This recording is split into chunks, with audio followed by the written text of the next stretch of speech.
All right, let's get right into it. What we're breaking down here is this incredibly sharp and honestly pretty hilarious piece of satire. It goes right after American suburban culture by taking its most foundational documents and, well, twisting them. It basically rewrites America's mission statement for a world of strip malls, HOAs, and endless traffic. And boom, there it is. This one line is the key to the whole thing. It takes that core idea of American identity, that we're all created equal, and reframes it completely around the car. It's a really biting way of showing how a symbol of freedom has, for a lot of us, become the very thing that boxes us in. So, if you're going to rewrite the soul of a nation, where do you even start? Well, you go right to the source, the Declaration of Independence. The satire takes this powerful cry for freedom and retools it for a world where the biggest form of tyranny might just be a four-way stop with no left turn arrow. I mean, this lands like a punch. Right away, the profound, world-changing ideals of life, liberty, and the pursuit of happiness get swapped out for what? Property, parking spaces, and the pursuit of Netflix. It's funny for sure, but it's also a pretty bleak-sounding trade-off, isn't it? And in this new America, the number one threat to your freedom isn't some foreign army or an oppressive king. Nope, it's a sidewalk. The government's whole job is now to protect its citizens from the horror of walking. It's completely absurd, but you kind of see the point it's making. Oh, but it doesn't just stop with the Declaration. Not even close. Next up, we get a brand new Constitution. This is the supreme law of the land for what the source calls the United Subdivisions of Asphaltica. And believe me, it is a work of art. You have to appreciate the genius of this preamble. All those grand ambitions from the original, establishing justice, ensuring tranquility, they get scaled way, way down to the day-to-day logistics of suburban life. The highest calling of this new government? Making sure you can get into your garage without any issues. And of course, the three branches of government get a total makeover. The legislative branch? That's now just a city council made of developers, paving over anything green to make room for another Amazon warehouse. The executive? He's the commander-in-chief of HOA enforcement. And the judicial branch? Its only job is to settle the epic legal battles between Walmart and Costco.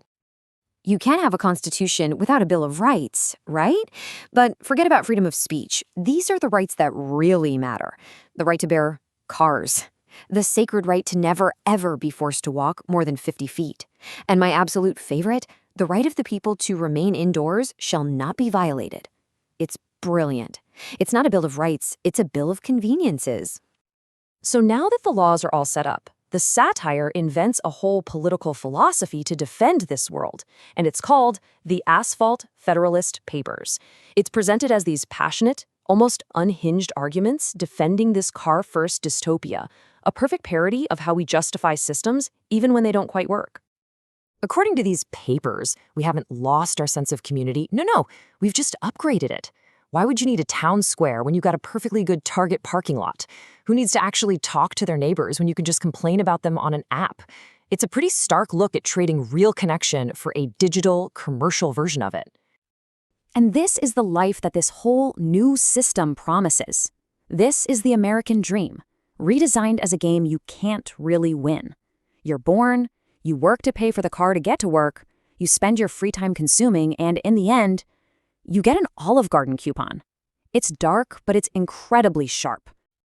Okay, and now we get to the grand finale, the satirical peak of this whole thing, a State of the Union address from the one, the only, President Chet McFreedom.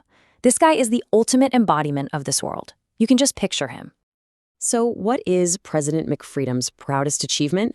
A 175-lane bypass. Yeah, you heard that right. 175 lanes of pure asphalt glory. And what did it cost? Oh, just, the very last public park in Ohio. But hey, they did get a new Applebee's, so priorities, right? And his plans for the future? Even bolder. The American Happiness Initiative is all about doubling down. Get rid of those pesky sidewalks for more parking, mandate a cheesecake factory in every town, and give out free gas, but only to the least efficient cars, because in his world, real freedom is about maximum consumption. This quote just sums it all up, doesn't it? It's this fantastic twist where a lifestyle of incredible waste and inconvenience is reframed as a patriotic duty. You don't have the moral courage to drive a giant truck to the gym? well, maybe you're not a real American. It's absurd and terrifying all at once. So, okay, we've had a good laugh at President McFreedom and his asphalt empire. But let's step back for a second. What's the actual point here? What is this whole elaborate joke really trying to get us to think about? This is really the heart of it. By taking the language of freedom, of rights, of patriotism, and applying it to the most mundane parts of car-dependent life, it forces a really uncomfortable question. Have we, without even realizing it, started to value simple convenience more than those bigger ideals? Have we become consumers first and citizens second? And that's the question the whole thing leaves you with. It's a really powerful one to chew on. Has convenience sort of snuck in and become our new unspoken number one right? And if it has, what did we have to give up to get it? It's definitely something to think about, maybe the next time you're sitting in traffic.